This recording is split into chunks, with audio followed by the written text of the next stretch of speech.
I've been on the road for a long time and I'm not sure I really want this little detour. This is a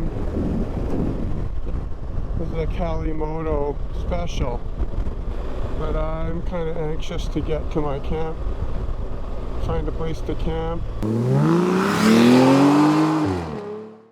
If you watch my video about navigation apps, you'll know I ended up buying Calimoto for a year. Well, I used it on 2 different long trips this summer, and things happened that I didn't expect. So stick around and I'll tell you what these were, and what are the 3 things that I learned about using Calimoto in my real-world experience. My name is Peter and I like motorcycles and motorcycle camping. I've been riding motorcycles for over 50 years with a little break to raise a family, and I've been camping for as long as I can remember.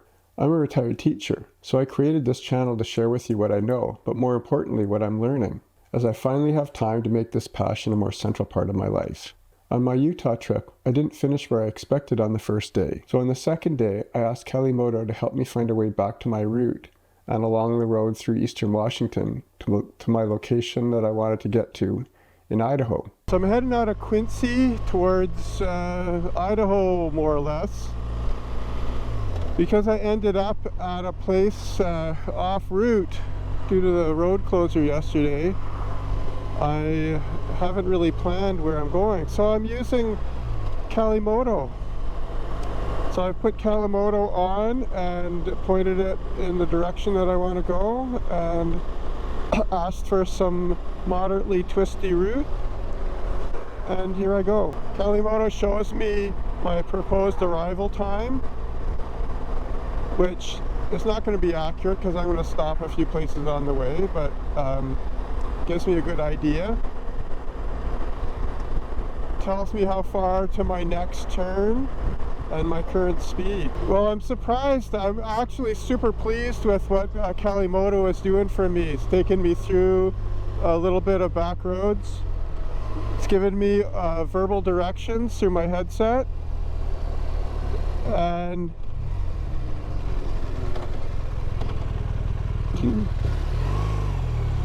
this is the kind of place where I get lost.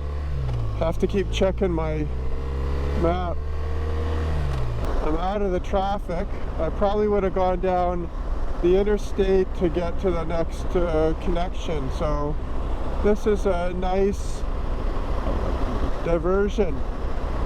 You know, if you're planning this by Google, Google will take you, you know, by the main roads, even when you say avoid highways. It doesn't plan these back roads. You got to sit down and you got to work it all out.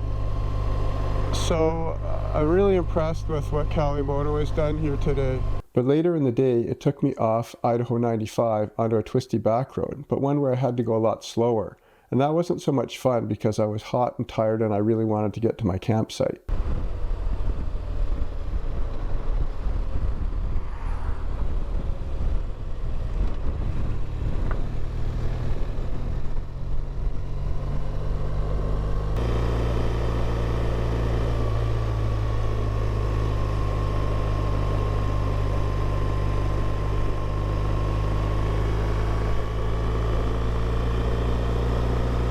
This is my first big lesson. Not all route suggestions are equal. You have to look really carefully at the routes that it's telling you, because sometimes it's taking you onto roads that are a lot slower than the roads you would be going on, even though you might have chosen not to go on the freeway. This was an interesting twisty route, but it added a lot of time to an already long day. A diversion on my 7th day was also very slow, but at least it wasn't as long. You know, like if I was just going out for a joyride, that would be perfect. I'd be happy. But I think that when it takes you off of the road, you know, that's going faster, and then takes you onto these 35-mile-an-hour roads, that's not always what I want. The next time I use Calimoto to plot a route, I'm going to look at it very carefully to see whether or not it's just going to add time or whether it's really going to add a lot of pleasure to my ride. Calimoto is good at finding those twisty roads, but it doesn't really have a good way to judge whether or not it's adding time to you that you don't want to have. This leads me to my second lesson. Leaving my campsite On the 4th day, I wanted to go south to Winnemucca, Nevada, but Calimoto had me backtracking all the way up near Boise. I didn't like that, so I forced Calimoto to get me straight south by adding a couple more stops, and then I was able to have a direct route down through Winnemucca, down towards Austin and America's Loneliest Highway. The only reason I can think that Calimoto plotted that route is because mine included about 20 minutes of interstate, and I had chosen not to do any interstate. But things happen on the road, and you need to adapt. But I didn't even end up following that route that I had plotted, and I'll tell you why in a minute. I think the best thing would have been to plot 2 days from Riggins, Idaho down to Bryce Canyon, because Calimoto's route added about 80 kilometers, but a lot of twisties. So that would have been a much more fun ride. Anyway, like I said in my video on finding a campsite, it's a lot easier to do these things at home than it is on the road. So things tend to get complicated when you're doing ad hoc planning on the road. And that brings me to the third thing I used about Calimoto, which is a lesson you can use for everything in life. Pay attention to the details. And that's why I didn't use Calimoto after I had gone to all the trouble of plotting that trip that day. The error was mine, not Calimoto's. And the same thing happened to me on my first trip in the summer when I was up in Canada's Caribou country. I didn't think about starting Calimoto as I left my campsite, so I was already on my way before I decided that it was time to turn on Calimoto. But Calimoto has 2 options when you start following a route that's been plotted, and one of them is to start at the beginning, which is the default, and the other is to join on the way. And I didn't notice that I needed to select join on the way. So what happened is Calimoto wanted me to go back to the beginning.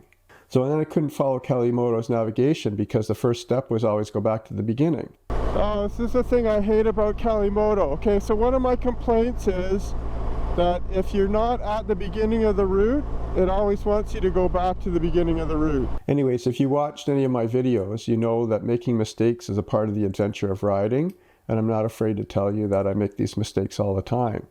So get out there and learn things, and learn by doing.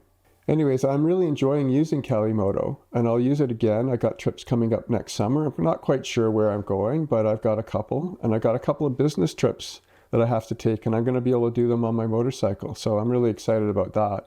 One of the things that Calimoto does is it has turn-by-turn navigation.